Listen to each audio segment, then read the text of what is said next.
Permisi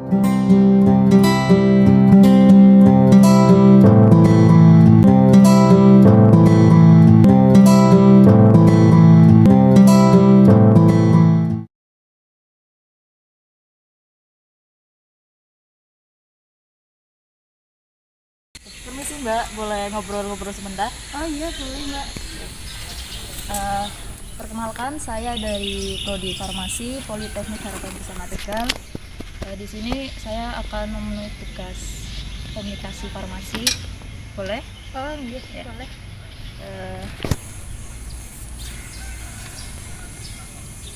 Terima kasih telah mengizinkan saya. Di sini saya akan menyampaikan seputar kesehatan, terutama dalam penggunaan obat yang baik dan benar. Oh iya, sebelumnya kakak tahu apa itu dagu sibu? Dagu sibu Iya. belum Tahu. Nah, ini ada poster ya, dagu sibu. Dagu sibu itu merupakan singkatan dari dapatkan, gunakan, simpan, dan buang. Nah, dagu sibu itu merupakan singkatan dari dapatkan, gunakan, simpan, buang obat.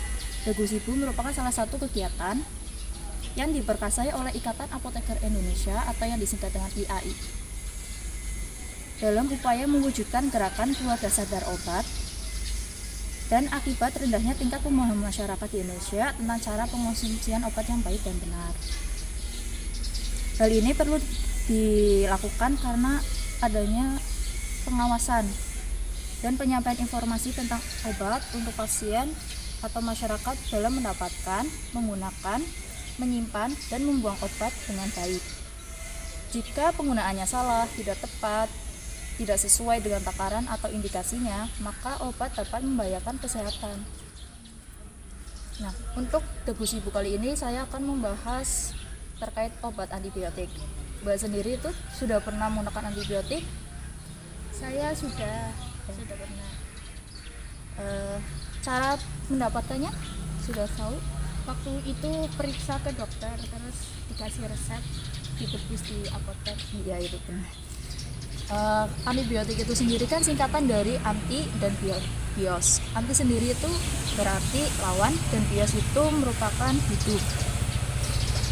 Antibiotik merupakan zat-zat yang dihasilkan oleh fungi dan bakteri yang mampu menghambat pertumbuhan atau mematikan kuman, namun memiliki toksisitas yang rendah bagi manusia. Dalam artian itu tidak menyebabkan kematian jika penggunaannya yang baik. Antibiotik itu dapat berupa pil, kapsul, salep obat, obat tetes, hingga obat suntik. Antibiotik yang punya efek menekan dan menghentikan suatu proses biokimia di dalam organisme, khususnya dalam proses infeksi bakteri. Jadi penggunaan antibiotik seharusnya hanyalah untuk infeksi bakteri, bukan penyakit lainnya. Antibiotik bukanlah obat simptomatik yang menyembuhkan gejala, tetapi adalah sebagai obat yang menyembuhkan penyebabnya bakteri. Penyakit infeksi yang disebabkan karena virus, jamur, organisme lain selain bakteri itu tidak bisa disembuhkan dengan antibiotik. Nah, berikut saya sampaikan penjelasan lebih lanjut terkait dagu sibu itu sendiri. Nah, dapatkan. Belilah obat paling terjamin, yaitu misalnya di apotek, instalasi rumah sakit, klinik, atau toko obat. Penyimpanan obat di apotek jauh lebih terjamin dibandingkan diperoleh dari tempat lainnya. Pastikan apotek yang dikunjungi memiliki izin dan memiliki apoteker yang siap membantu pasien setiap saat. Untuk mendapatkan obat dengan benar, pergilah ke apotek, karena apotek merupakan tempat pelayanan obat resmi, sehingga kita dapat berkonsultasi kepada apoteker di apotek. Kakak mau tahu apa sih tips untuk mendapatkan obat yang baik? Iya. Yang pertama, perhatikan pengolahan obat. Pengolahan obat itu ada obat keras, obat bebas, antibiotik itu maksudnya obat keras, dan ada narkotik, psikotropik. Yang kedua, perhatikan informasi yang terdapat pada brosur dan kemasan. Yang ketiga, perhatikan tanggal kadaluarsa dari obat tersebut. Yang keempat, tebuslah resep dokter di apotek yang jelas legalitasnya. Yang kedua, kita bahas gunakan obat yang baik. Gunakan obat dengan benar. Penggunaan obat harus sesuai dengan aturan yang tertera pada wadah maupun di etiket. obat jenis antibiotik harus dikonsumsi dihabiskan. Pastikan apoteker memberitahu cara pemakaian obat yang baik dengan jelas, khususnya untuk obat-obat yang sediaan tidak terlalu dikenal oleh masyarakat umum. Untuk mendapatkan obat yang baik, konsultasikanlah dengan apoteker di apotek karena dalam penggunaan obat ada beberapa hal yang perlu diperhatikan.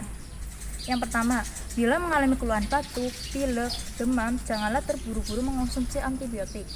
Yang kedua, obat jenis antibiotik harus diminum sampai habis untuk mencegah timbulnya resistensi. Gunakan obat sesuai petunjuk atau aturan yang terdapat dalam kemasan obat. Yang keempat, mintalah petunjuk kepada apoteker bagaimana cara penggunaan obat tertentu, misalnya suppositoria, tetes mata, inhaler, maupun yang lainnya. Kakak sendiri tahu nggak apa sih itu resistensi antibiotik? Enggak tahu.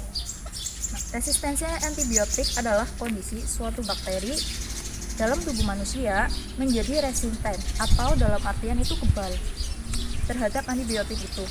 Penyebab resistensi ini dapat dikarenakan mutasi bakteri secara alami maupun diakibatkan oleh pemakaian obat antibiotik yang tidak tepat. Setelah bakteri menjadi resisten terhadap suatu antibiotik, bakteri tersebut akan mewariskan sifat resisten itu kepada turunannya yang akan menjadi generasi resisten sehingga antibiotik tersebut tidak mampu membunuh spesies bakteri itu lagi. Resistensi antibiotik merupakan masalah kesehatan pada masyarakat utama di dunia. Ketika terinfeksi bakteri yang resisten antibiotik, pengobatan akan lebih jauh susah dan harus mendapatkan antibiotik yang lebih tinggi atau lebih mahal. Apabila resistensi ini semakin berlanjut, bisa jadi bakteri akan kebal terhadap semua jenis antibiotik, sehingga tidak akan ada lagi obat yang bisa membunuh bakteri tersebut. Akibatnya, penyakit ini tidak akan bisa disembuhkan dan mempertinggi angka kesakitan dan kematian pada manusia. Lalu kalau penyebabnya resisten itu apa? Penyebab umum resistensi bakteri itu adalah tidak tepat penggunaan obatnya. Seperti yang kita tahu, antibiotik itu kan golongan obat keras yang hanya bisa dibeli dengan resep dokter. Akan tetapi, sering kita dijumpai pada masyarakat itu membeli tanpa resep dokter. Dalam artian itu membelinya secara bebas. Perilaku inilah yang membuat angka resistensi bakteri semakin meningkat. Setiap bakteri memiliki sifat dan karakteristik sendiri-sendiri. Jenis antibiotik pun berbeda-beda. Pemilihan antibiotik yang salah dapat menyebabkan resistensi. Penyebab lain itu karena putus obat. Dosis antibiotik harus dihabiskan secara penuh. Bila berhenti minum antibiotik di tengah jalan, maka beberapa bakteri yang masih hidup dalam tubuh itu menjadi resisten terhadap pengobatan antibiotik di masa depan. Kebanyakan pasien akan berhenti minum antibiotik jika gejala-gejala yang ditimbulkan itu sudah tidak muncul lagi. Padahal, hilangnya gejala itu belum tentu bakteri itu telah mati. Seharusnya itu kan menggunakan antibiotik dengan dosis yang sudah diberikan oleh dokter dan harus dihabiskan. Yang ketiga itu kita akan bahas simpan obat. Supaya obat yang dipakai tidak rusak, maka perlu penyimpan obat yang baik dan benar, sesuai dengan petunjuk pemakaian yang ada di dalam kemasan. Kebanyakan obat tidak boleh terpapar oleh sinar matahari secara langsung. Untuk itu, obat perlu disimpan di tempat yang tertutup dan kering. Setelah itu, jauhkan obat dari anak-anak dengan penyimpanan di tempat yang sulit dijangkau oleh anak-anak. Jika Mbak nggak tahu, konsultasikanlah kepada tenaga teknik kefarmasian maupun apoteker di apotek bagaimana tentang penyimpanan obat, karena setiap obat memiliki kondisi penyimpanan yang berbeda-beda. Nah, ada beberapa tips nih untuk menyimpan obat dengan baik dan benar. Yang pertama, bacalah aturan penyimpanan pada obat kemasan. Yang kedua, jauhkan dari jangkauan anak-anak. Dan yang selanjutnya kita bahas bagaimana cara buang obat yang baik biar tidak mencemari lingkungan. Bila obat telah kadaluarsa maupun rusak, maka obat tidak boleh diminum. Untuk itu, obat perlu dibuang. Obat yang dibuang secara sembarangan agar tidak disalahgunakan. Obat dapat dibuang dengan terlebih dahulu dibuka kemasannya, direndam dalam air, lalu dipendam di dalam tanah. Konsultasi dengan apoteker agar dapat membuang obat dengan benar. Karena kan sekarang jarang banget yang tanya bagaimana sih cara buangnya. Kebanyakan orang ya buangnya langsung di tong sampah. Nah, cara-cara untuk membuang obat itu yang pertama, hilangkan label pada kemasan. Yang pertama itu. Yang kedua, untuk obat berbentuk tablet maupun kapsul, dihancurkan dan dicampurkan dengan tanah dan masukkan ke plastik dan buang. Yang ketiga, untuk obat antibiotik ini dibuang dengan kemasan, hanya labelnya dilepas dari wadah. Apakah kakak membuang obat antibiotik dengan cara langsung ke tempat sampah? Iya sih, biasanya gitu. Memang itu sering banyak dijumpai ya pada masyarakat, dengan cara langsung memasukkannya ke tempat sampah, bahkan dengan kondisi kemasan yang utuh dan masih tetap rapi.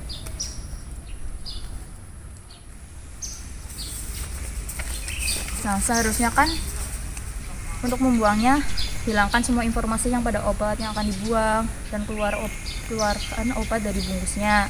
Hal ini berfungsi untuk melindungi identitas dan privasi mengenai keadaan kesehatan kita juga. Selain itu juga berguna untuk menghindari obat dijual kembali oleh orang-orang yang tidak bertanggung jawab.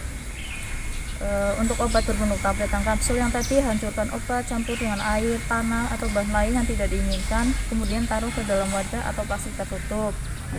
Untuk obat berbentuk sirup dapat dibuang dengan cara dituang langsung ke dalam saluran pembuangan air. Teratur untuk sirup antibiotik, anti jamur, antivirus sebaiknya dibiarkan tetap berada di dalam kemasan.